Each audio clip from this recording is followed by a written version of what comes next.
Hi, this is Christopher Wook from Android Authority, and today we're taking a look at two devices to see how they stack up against each other, the HTC Droid DNA and the Samsung Galaxy Note 2.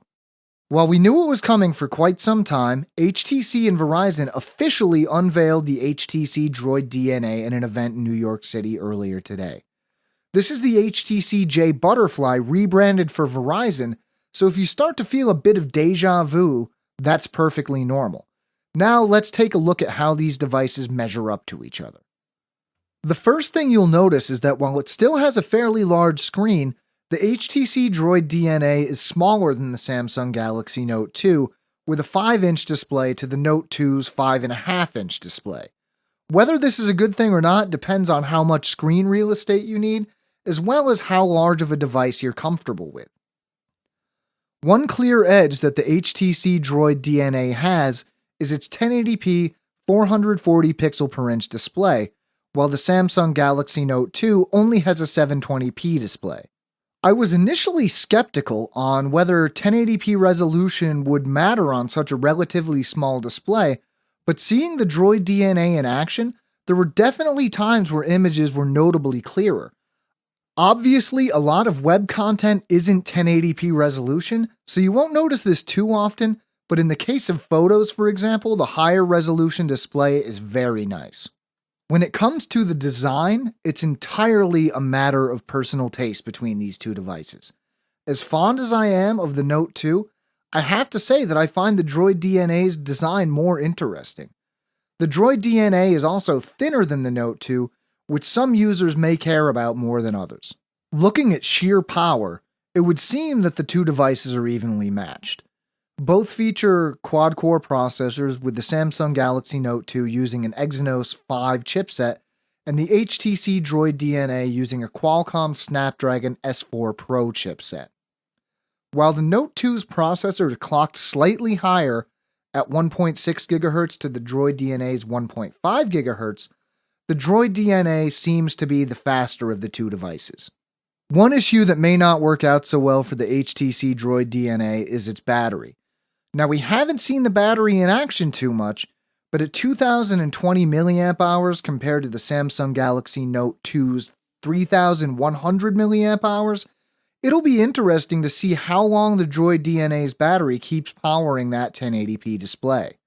Both of these devices run Android 4.1 Jelly Bean, and both of them are skinned. The HTC Droid DNA has an HTC Sense overlay, while the Galaxy Note 2 is running TouchWiz. If you're a fan of stock Android, you might not be happy with either of these, but both of them are similar enough to each other that if you like one, chances are you'll like the other just fine. Looking at the differences in features, both devices have one feature that they push above the rest. In the case of the HTC Droid DNA, it's probably the integrated Beats audio, which is powered by a DSP chip in the Snapdragon S4 Pro, meaning it doesn't put a drain on the main processor. In the case of the Samsung Galaxy Note 2, it's the S Pen and its related features. As with a lot of the other differences between these two devices, which feature set you prefer is probably going to depend a lot on how you use your phone. Are you a busy person who's constantly taking notes and using productivity tools? In that case, maybe the Samsung Galaxy Note 2 is for you. On the other hand, if you use your phone more for media, especially music and video, the HTC Droid DNA might be the better choice, especially since it sounds fantastic, although it's going to be interesting to see how the battery holds up with all that media. Both of these devices are currently among the very best you can buy, so for a lot of people, this will be a win-win situation either way. Personally, until I saw the HTC Droid DNA's 1080p screen in action, I wasn't sure that it was a feature that would matter at all, but seeing it, it's definitely an advantage. As for the Samsung Galaxy Note 2, as someone lucky enough to have used the device for the past few weeks, I've fallen in love with it. If I had to choose between the two, I wouldn't even know where to start. In the end, the decision between these two devices hinges on a number of factors, but the main question to ask yourself is, do you want a phone, or do you want a tiny tablet that also acts as a phone? Really, the only way to decide for yourself is to use both devices for a few minutes in person and see which one you prefer. all the specs and features in the world can't choose what the right device is for you, that decision is entirely yours. Which of these two devices seems more appealing to you? Do you like the smaller form factor and 1080p display of the HTC Droid DNA?